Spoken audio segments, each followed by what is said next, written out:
देश में बैसाखी के पर्व की उमंग है। कल देश के अलग अलग हिस्सों में नववर्ष भी मनाया जाएगा।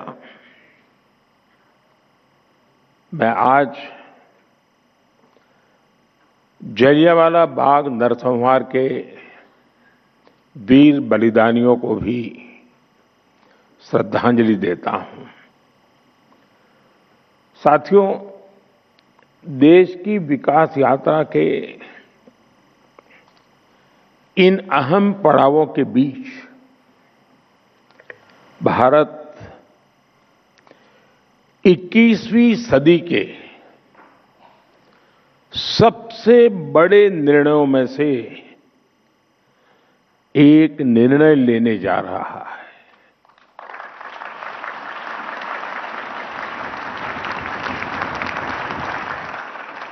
मैं बहुत जिम्मेवारी के साथ कह रहा हूं कि 21वीं सदी के महत्वपूर्ण निर्णयों में से एक महत्वपूर्ण निर्णय ये है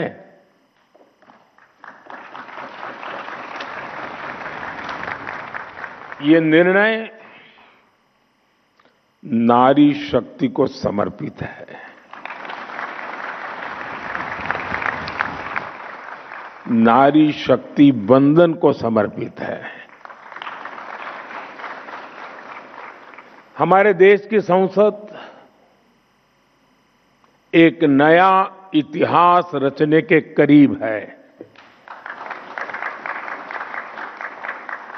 एक ऐसा नया इतिहास जो अतीत की संकल्पनाओं को साकार करेगा, जो भविष्य के संकल्पों को पूरा करेगा।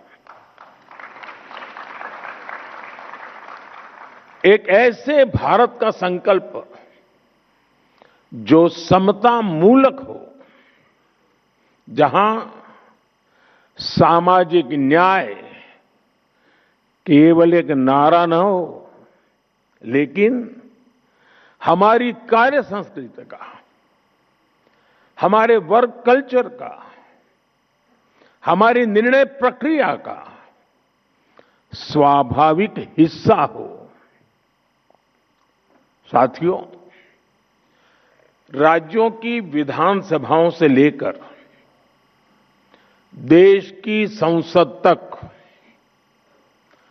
दशकों की प्रतीक्षा के अंत का समय 16, 17, 18 है।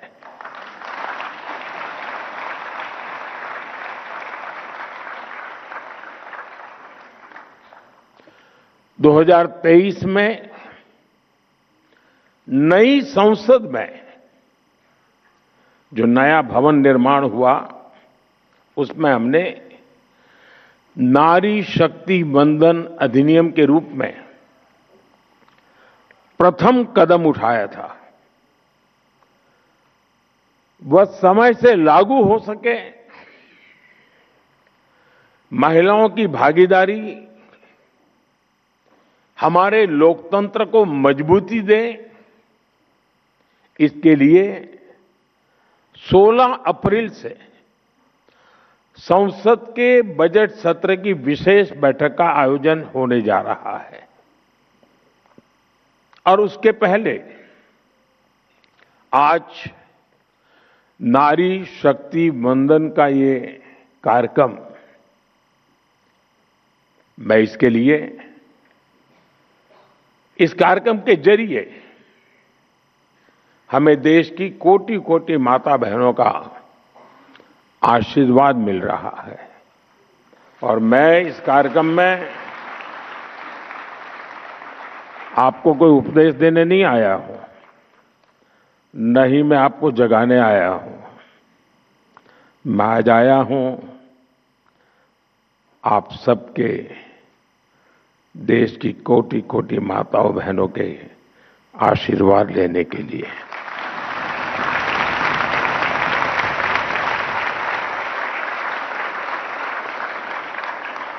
आप सभी देश के कोने कोने से आई हैं।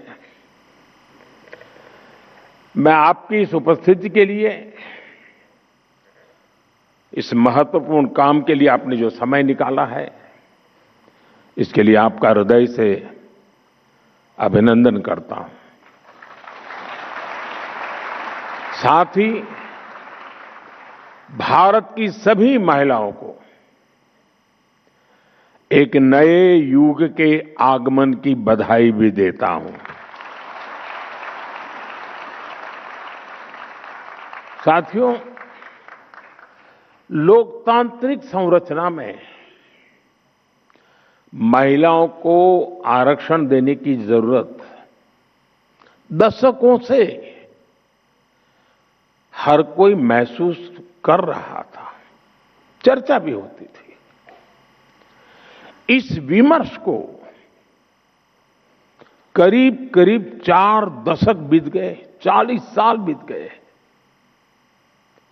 इसमें सभी पार्टियों के और कितनी ही पीढ़ियों के प्रयास शामिल है। हर दल ने इस विचार को अपने अपने ढंग से आगे बढ़ाया है। 2023 में जब नारी शक्ति वंदन अधिनियम आया था, तब भी सभी दलों ने सर्वसम्मति से इसे पास कराया था।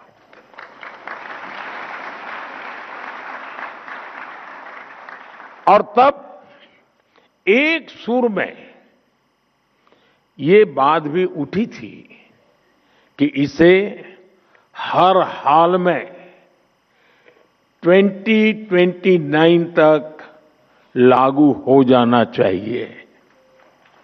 ये बात सबने कही थी। कानून पारित हो लेकिन लागू न हो, ये सदन में किसी को मंजूर नहीं था। और खास करके हमारे विपक्ष के सभी साथियों ने मुखर होकर के इस बात पर जोर डाला था कि 2029 में ये लागू होना चाहिए। 2029 की समय सीमा को ध्यान में रखते हुए सरकार ने, क्योंकि विपक्ष ने जो बात रखी थी, हमारे लिए वो बात भी गंभीर होती है, और इसलिए हम लगातार विचार विमर्श करते रहे, मंथन करते रहे, नए नए रास्ते खोजते रहे। संविधान की जिनको ज्यादा अध्ययन है, ऐसे लोगों की भी सलाह ली, और 16 अप्रैल से संसद में इस पर व्यापक चर्चा भी होने जा रही है। साथियों, हमारा प्रयास है और हमारी प्राथमिकता भी है, इस बार भी ये काम संवाद, सहयोग और सहभागिता से हो। और मुझे पूरा विश्वास है कि जिस प्रकार से इस अधिनियम को पारित किया गया था और संसद का, सदन का गौरव बढ़ा था, इस बार भी सबके सामूहिक प्रयास से संसद की गरिमा और नई ऊंचाइयों को छुएगी।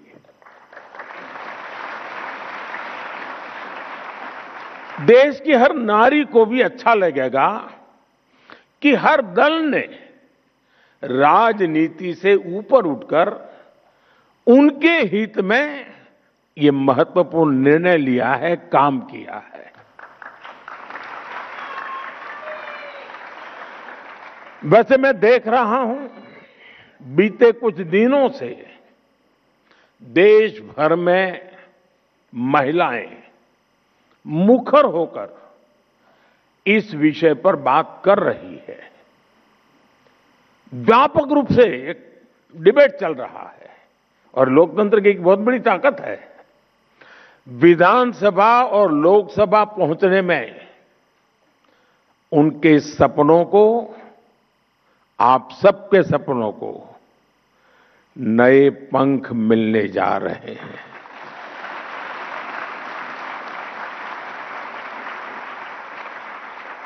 मैं अनुभव कर रहा हूं, देश में एक सकारात्मक माहौल बना है। साथियों, आजादी की लड़ाई से लेकर संविधान सभा के निर्णयों तक स्वतंत्र भारत की नींव रखने में भारत की नारी शक्ति ने असीमित योगदान दिया है।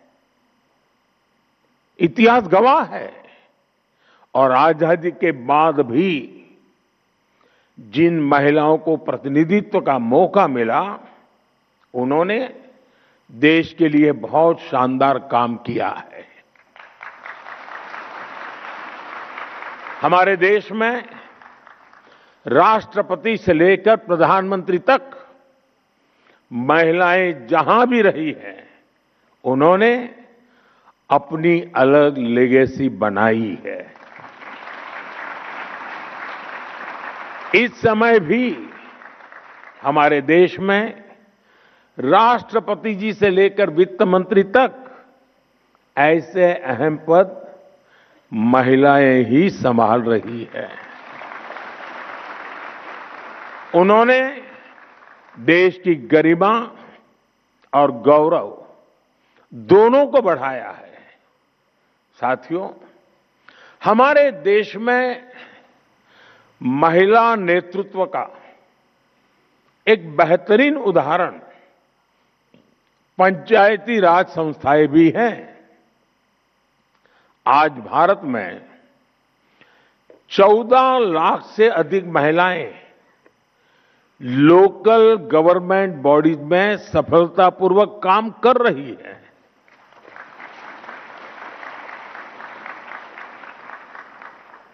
लगभग 21 राज्यों में तो पंचायतों में उनकी भागीदारी करीब करीब 50% तक पहुंच चुकी है। और मैं जब विदेश के मेहमानों से कभी इस विषय पे बात करता हूं, ये आंकड़ा सुनते उनका मुंह खुला रह जाता है। उनको आश्चर्य होता है। साथियों, ये कोई साधारण बात नहीं है। लाखों महिलाओं की राजनीति और सामाजिक जीवन में ये सक्रियता दुनिया के बड़े बड़े नेताओं और राजनीति के विशेषज्ञों को भी बहुत ही हैरान करने वाली बात होती है। और इससे भारत का बहुत गौरव बढ़ता है। साथियों, अनेक अध्ययनों में ये सामने आया है कि जब निर्णय प्रक्रियाओं में महिलाओं की सहभागिता बढ़ी, तो इससे व्यवस्थाओं में भी संवेदनशीलता आई है। और ये बहुत बड़ी ताकत होती है।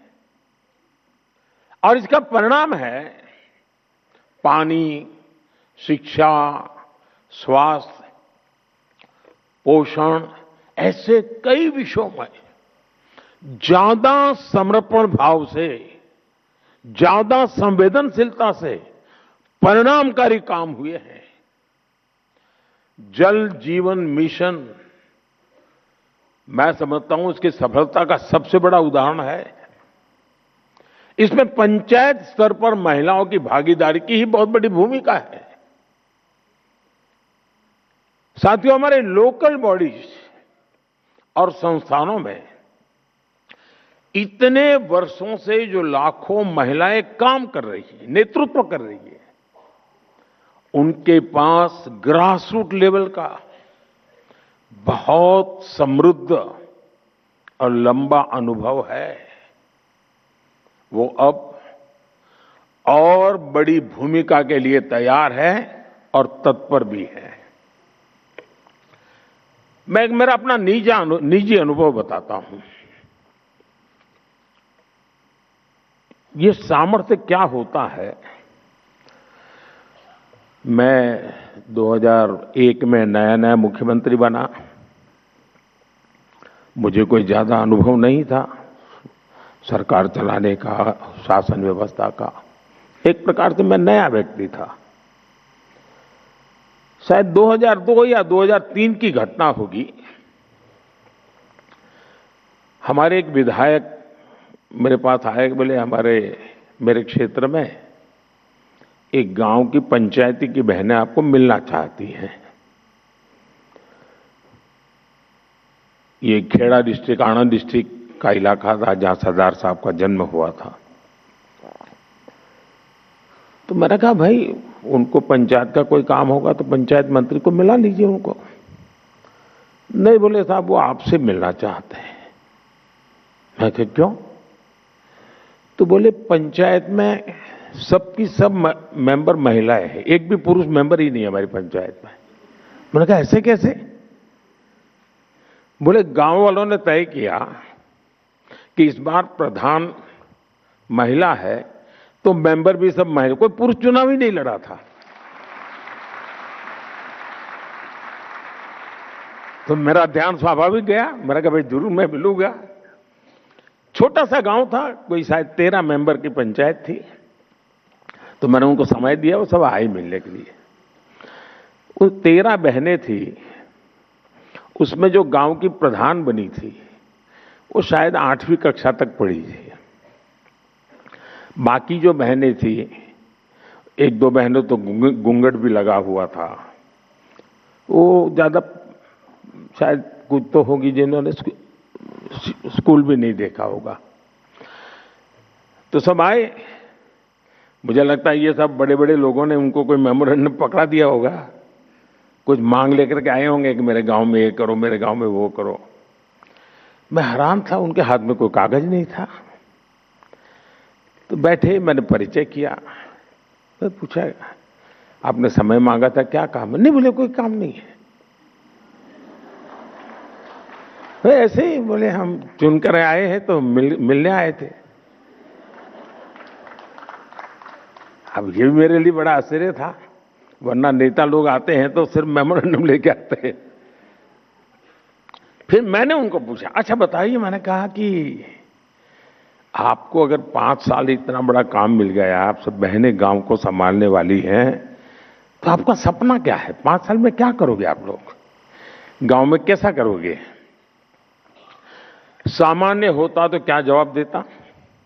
ये जो हम जैसे बड़े बड़े दिखते हैं ना, वो क्या जवाब देते हैं? स्कूल बना लेंगे, अस्पताल बना देंगे, रोड बना देंगे, ऐसे ही जवाब देते।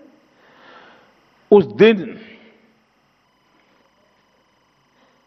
8वीं कक्षा पढ़ी हुई इस प्रधान ने और उसके साथ आई हुई महिला मेंबर्स ने मुझे जो जवाब दिया,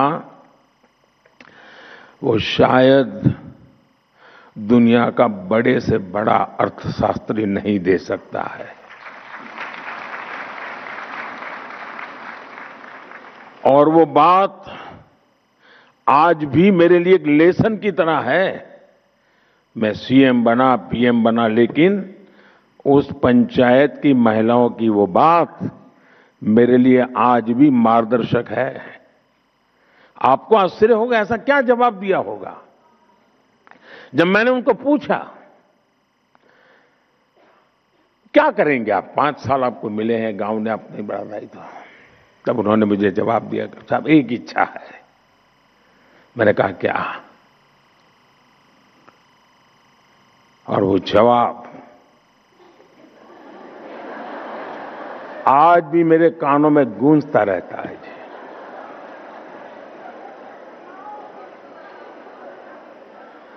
उन्होंने कहा हमारी इच्छा है कि हमारे गांव में कोई गरीब न रहे।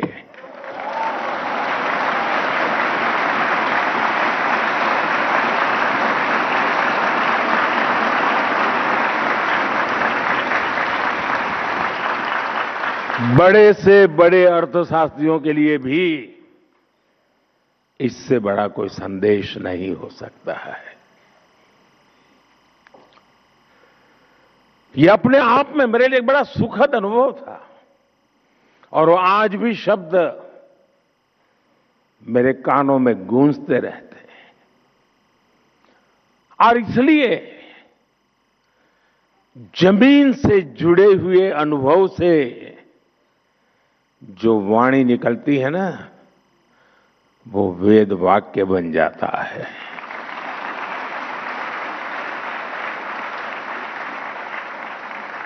और इसीलिए साथियों, नारी शक्ति बंधन अधिनियम को लागू करना ऐसी सभी महिलाओं के जीवन का बहुत बड़ा अवसर बनने जा रहा है। अब पंचायत से आगे बढ़कर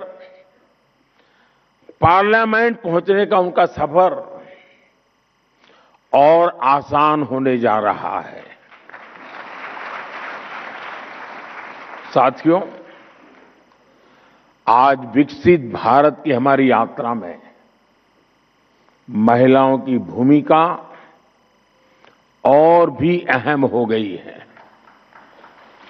मुझे संतोष है कि 2014 में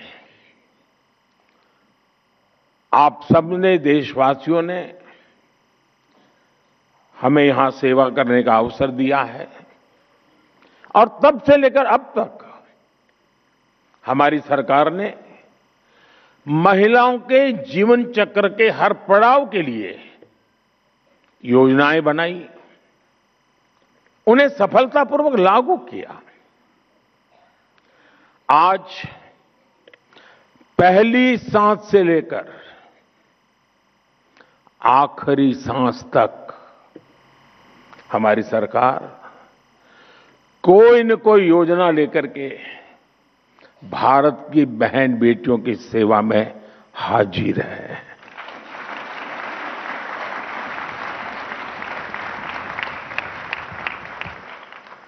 गर्भ में बेटी की हत्या ना हो, इसके लिए हमने बेटी बचाओ बेटी पढ़ाओ अभियान शुरू किया।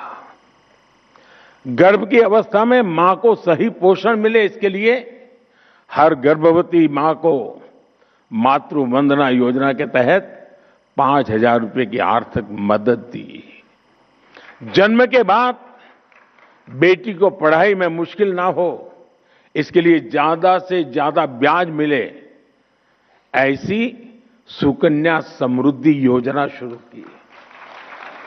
बेटी को गंभीर बीमारी से बचाने के लिए बचपन में उसे सही समय पर टीके लगते रहे हैं, इसके लिए मिशन इंद्रधनुष शुरू किया। बेटी को स्कूल में शौचालय की परेशानी न हो, इसके लिए स्वच्छ भारत अभियान के तहत देश में करोड़ों शौचालय बनाए गए। बेटी को पीरियड्स के दौरान परेशानी न हो, इसके लिए लगभग मुफ्त में सैनिटरी नैपकिन देने का अभियान शुरू किया गया। बेटी अगर स्पोर्ट्स में आगे जाना चाहती हैं तो उसे खेलो इंडिया अभियान के तहत सालाना 1 लाख रुपए तक की मदद मिल रही है। बेटी अगर बड़ी होकर भविष्य में सेना में जाना चाहे तो उसके लिए सरकार ने सैनिक स्कूल में एडमिशन के लिए दरवाजे खोल दिए। नेशनल डिफेंस एकेडमी में जाने के रास्ते खोल दिए। जीवन के आगे के पड़ाव में बेटी को रसोई में धुएं की परेशानी ना उठानी पड़े, इसके लिए हमने उज्ज्वला योजना शुरू की, करोड़ों गैस कनेक्शन मुफ्त दिए। बेटी को मीलों तक सिर पर पानी ना ढोना पड़े, इसके लिए हमने हर घर नल से जल अभियान शुरू किया। बेटी को अपने परिवार के लिए राशन की चिंता ना करना पड़े, इसके लिए मुफ्त राशन की योजना शुरू की। अपने पारिवारिक जीवन में बेटियों को इलाज की चिंता न हो, इसके लिए उन्हें 5 लाख रुपए तक का मुफ्त इलाज देने वाली आयुष्मान योजना संभव बनाई दी। 80% तक डिस्काउंट पर सस्ती दवा के लिए जन औषधि केंद्र, इन सब का सबसे ज्यादा लाभ हमारी बहनों और बेटियों को हो रहा है। साथियों, आप सभी इस बात को भली भांति जानते हैं कि भारत में महिलाओं को सशक्त करने के लिए उनकी आर्थिक भागीदारी को बढ़ाना आवश्यक है। इसलिए हमने अपनी सरकार के हर निर्णय में, हर योजना में इस पहलू का ध्यान रखा। पहले परिवार की संपत्ति मुख्य रूप से पुरुषों के नाम होती थी। घर है तो पुरुष के नाम पर, खेत है तो पुरुष के नाम पर, दुकान है तो पुरुष के नाम पर, गाड़ी है तो पुरुष के नाम पर, स्कूटर है तो भी पुरुष के नाम पर, और ये सहज चलता था। हमने पीएम आवास योजना में घरों को प्राथमिकता के आधार पर परिवार की महिलाओं के नाम पर रजिस्टर करना शुरू किया।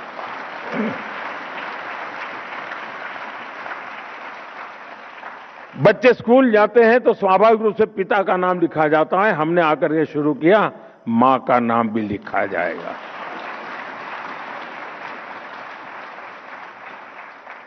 बीते 11 साल में इस निर्णय का लाभ 3 करोड़ से ज्यादा महिलाओं को अपने घर का नाम, घर खुद के मालकिन बनी है। इससे आज घरों में महिलाएं भी आर्थिक रूप से सशक्त बन रही हैं। आमतौर पर पिता और बेटा कुछ व्यापार की बात करते हैं ना, और अगर माँ चाय लेके आए और थोड़ी देर खड़ी रहे, अरे तुम जाओ किचन में काम करो, हम बात कर रहे हैं। मैं गृहस्थी नहीं हूं लेकिन पता बहुत है।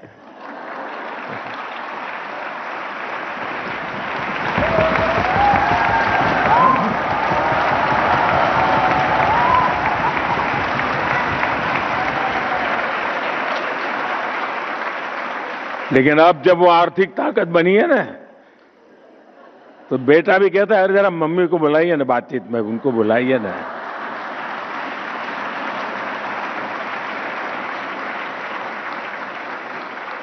साथियों, 2014 में हमारे देश में करोड़ों महिलाएं ऐसी थी जिन्होंने कभी बैंक का दरवाजा भी नहीं देखा था।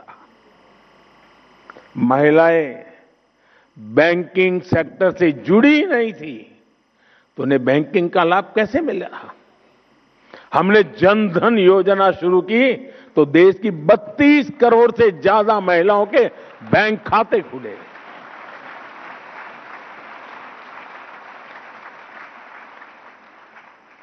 मैं जब गुजरात में था तो एक निर्णय मुझे बड़ा, शुरुआत में बड़ी कठिनाई हुई थी। गुजरात में कोऑपरेटिव डेयरी का बड़ा साम्राज्य है, बहुत बड़ा काम हो रहा है, और पशुपालन का ज्यादातर काम हमारी माताएं बहनें करती हैं। वो दूध भरने के लिए जाती हैं और फिर वो पैसे हफ्ते के बाद वो देते हैं। तो पुरुषों के देते थे पैसे। मैं जब मुख्यमंत्री बना, मैंने कहा मैं नहीं दूंगा पुरुषों को।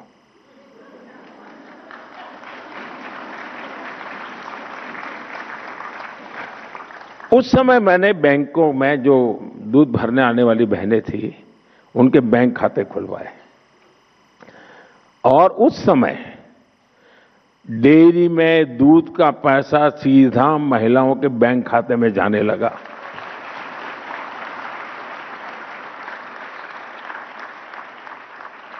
साथियों, आज हमारी बेटियां नए नए बिजनेस में अपनी पहचान बना रही है। मुद्रा योजना में 60% से ज्यादा लोन्स, 60% से ज्यादा लोन्स महिलाओं ने लिए हैं। देश की स्टार्टअप रिवॉल्यूशन को भी महिलाएं लीड कर रही है। आज 42% से ज्यादा रजिस्टर्ड स्टार्टअप्स में कम से कम एक महिला डायरेक्टर है।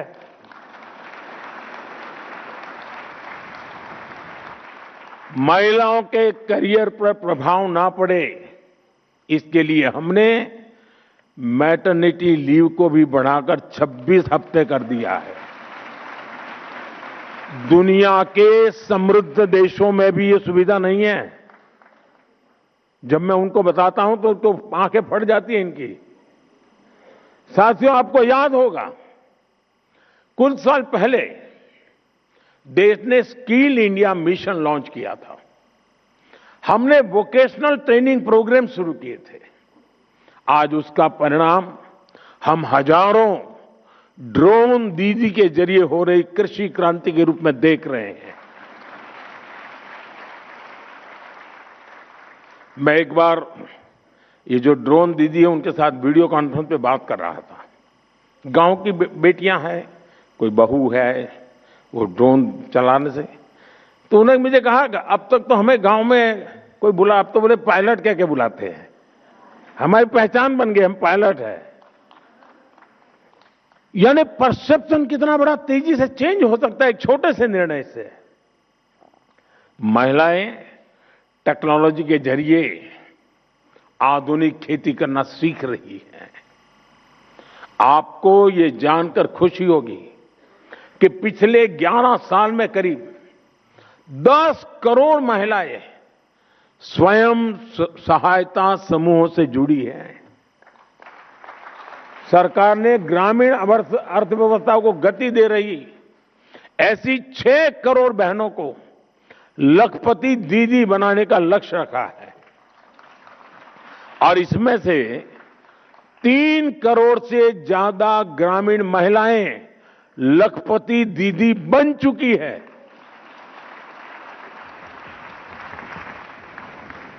और जो विमेन सेल्फ हेल्प ग्रुप है उनको बैंकों से पैसा मिलता है काम के लिए, और आप जानकर के खुश हो जाएंगे,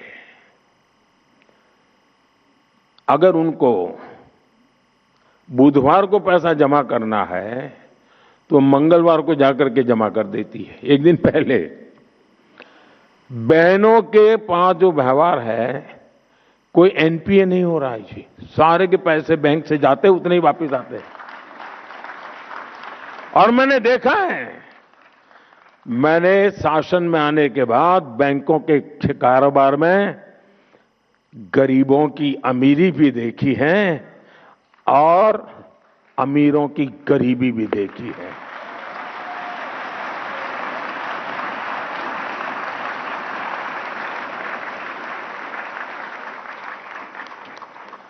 इतना ही नहीं साथियों, ये हमारी माताएं बहनें वोकल फॉर लोकल की ब्रांड एम्बेसडर बन रही हैं।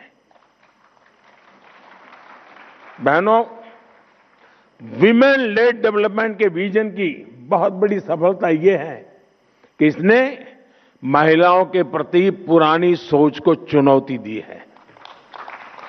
अब G20 समिट हमारा जब चल रहा था, हम चेयर कर रहे थे,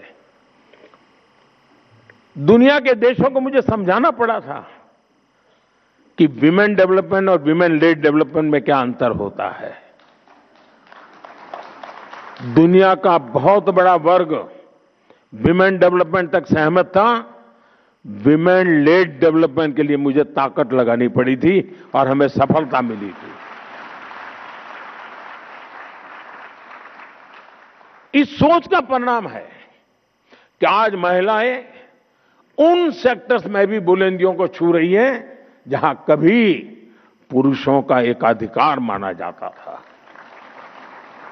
आज हमारी बेटियां फाइटर पायलट बनकर आसमान की बुलंदियां छू रही हैं। आज भारत में विश्व के किसी भी देश की तुलना में, यह आंकड़ा भी आपको खुश कर देगा, विश्व के किसी भी देश की तुलना में महिला पायलटों का प्रतिशत सबसे अधिक हिंदुस्तान में है।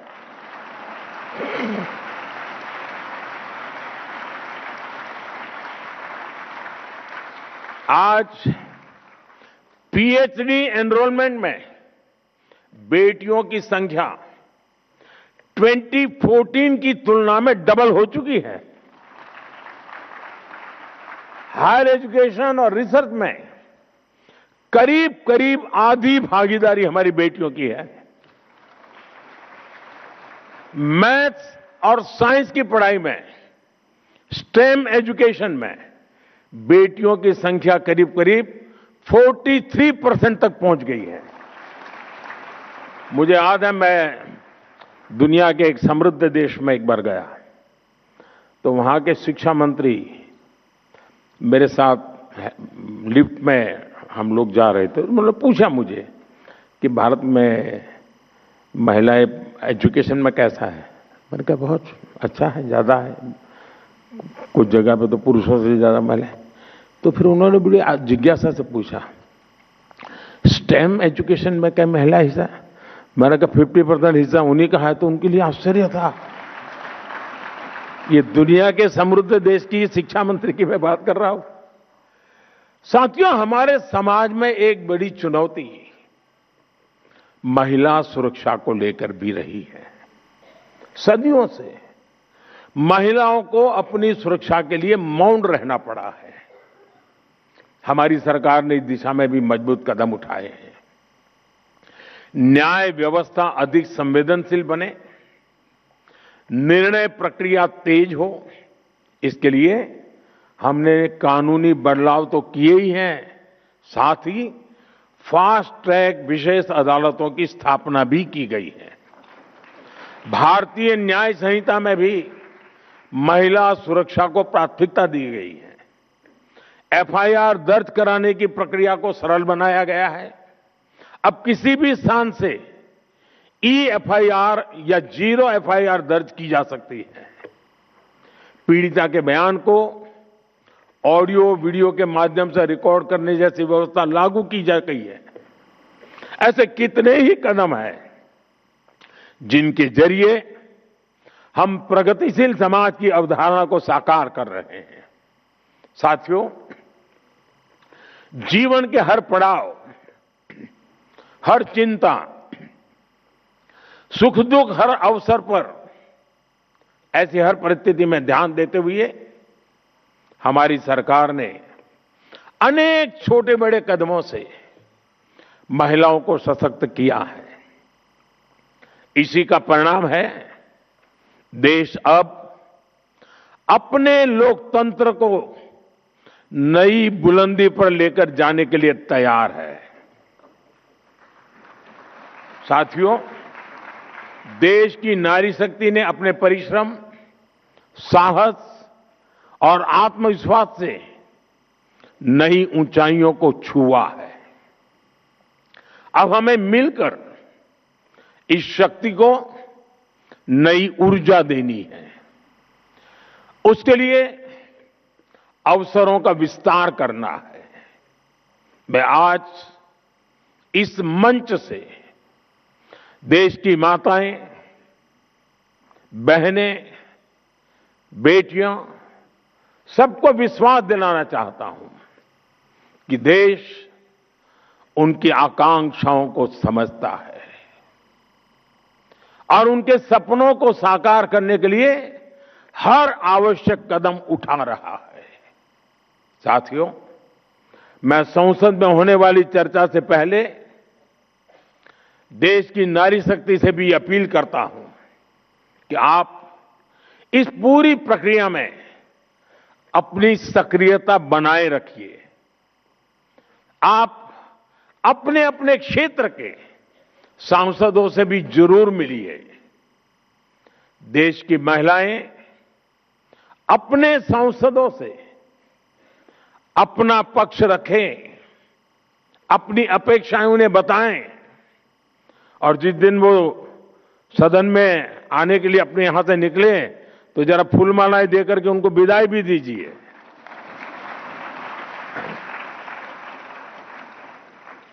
ताकि जब माता बहनों के आशीर्वाद लेकर के सांसद निकलेंगे ना, तो दूसरा निर्णय कर ही नहीं सकते। ताकि ये मेरे साथ सभी सांसद साथी सही निर्णय लें, महिलाओं के हित में निर्णय लें, सहमति से निर्णय लें। साथियों, मेरा आपसे एक और आग्रह है। नारी शक्ति वंदन कार्यक्रम में होने वाली चर्चाओं का आप सब देश के गांव-गांव तक लेकर जाएं। व्यक्तिगत मेल मिलाप से, सोशल मीडिया के जरिए, अन्य प्रचार माध्यमों के जरिए हमें देश के इस बड़े फैसले को देश की हर महिला तक पहुंचाना है। हमें उन्हें अवेयर करना है ताकि वो इस बड़े निर्णय की ताकत को समझ सके, ताकि वो अपनी भूमिका को समझ सके और खुलकर ये सपना देख सके कि आने वाले कल में राज्यों से लेकर देश की संसद तक वो अपनी उपस्थिति दर्ज करा सकती है। आइए हम मिलकर, सब मिलकर ये संकल्प लें, नारी शक्ति के पास उनके अधिकार होंगे और वो निर्णय प्रक्रिया में पूरी तरह भागीदार भी बनेगी। यही हमारे उज्जवल भविष्य की सबसे बड़ी गारंटी है। मैं तो ये भी कहूंगा कि 16, 17, 18 वो तो स्पीकर महोदय के अधिकार का क्षेत्र है, लेकिन मैं तो चाहूंगा कि उस समय दर्शक दीर्घा महिलाओं से ही भरी रहे।